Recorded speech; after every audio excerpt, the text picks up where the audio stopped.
Parties, liquor, and revenge. Oh my. This show was hella creepy, and so are the characters.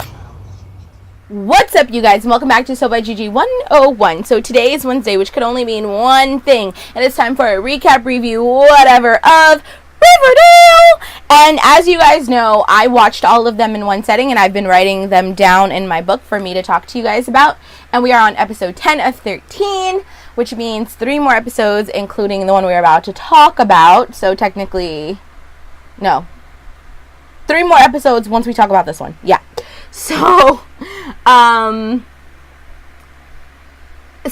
let's just get right into it. I don't even have a full page. I have like 3/4 or so of a page. It was very much so a short episode, so let's go about it until what. So it's Jughead's birthday, which means a perfect time for chaos. Veronica struggles with what to do with her dad, all while doing research into the Blossom clan to discover that the Blossoms did have something to do with her father going to jail, but that also makes it a positive what? That also gives him a possible motive for killing Jason, even though he was in jail. Alright. So everyone is just saying just to leave it alone, just to drop it, don't say anything. Betty decides to throw Juggy a small surprise birthday party. Juggy, because that's what she calls him. Where a scorned Chuck and Mary Cherry show up to wreak havoc. Now, Chuck was the black guy who was doing the sticky widget thing where, like, Betty bugged the frickin' frack out. And so far, the only people who know about that were Jughead and Veronica, and as you could just tell that he was going to say something at the party about that. So, Chuck and Mary Cherry show up with the whole entire school when it was only supposed to be Archie, Veronica, Kevin.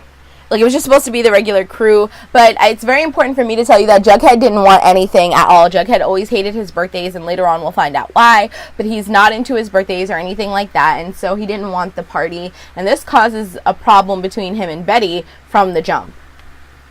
So Mary Cherry and Chuck decide to play a game which reveals Betty's secret. MC calls out Veronica, where Veronica retaliates with assuming twincest. I told you.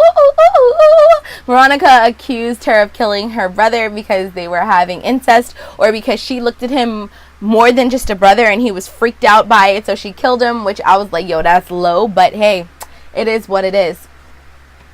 Jughead ends up getting into a fight with Chuck because of what he said to Betty. He gets really, really mad and storms out, and he basically dumps Betty.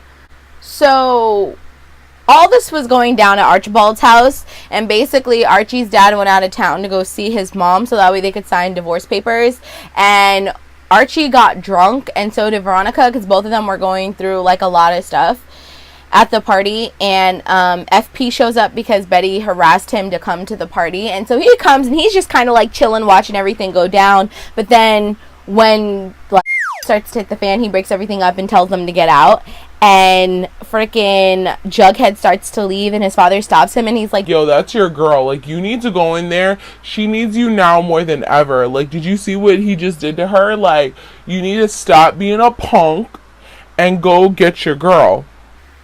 And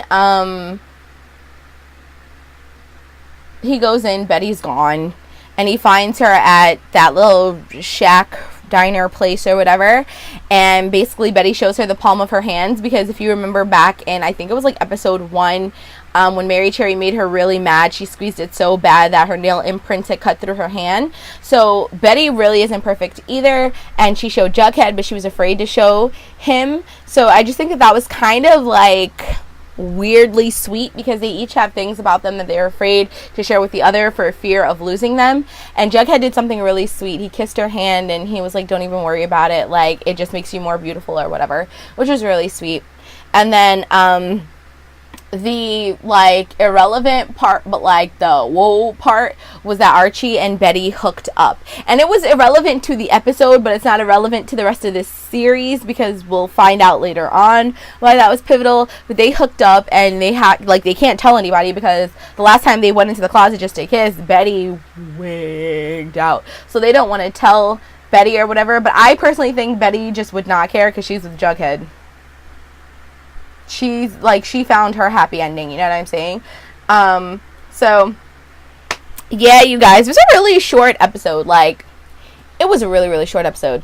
Oh, the one thing that I forgot to mention, though, is that Archie definitely drunk dialed his dad, and Archie's having a really hard time with the divorce being finalized. I think that it's one thing when your parents are separated, it's one separate thing, but when you actually get the divorce, it's final. Like, there's no going back from that, in a way. You can get divorced and fall back in love and get remarried, but to a child, it's like that. It's final. It's done. They're never getting back together. There's no more last string of rope to hold on for hope, you know? And I think that's what Archie was feeling, and he was really, really upset. So that was all that happened, and that's the end of this episode. So you guys know exactly what to do. If you enjoyed this episode and you want to see more like it, or if you enjoyed me and you want to see more from me, then you definitely need to be part of the Gigi Meister Merpod and come swimming with us on all of our adventures. How might you do that, you're probably wondering? Well, it's simple. All you have to do is rate, comment, subscribe, and share, because sharing is caring, and I'll be seeing you in the next episode. Loves and likes ya.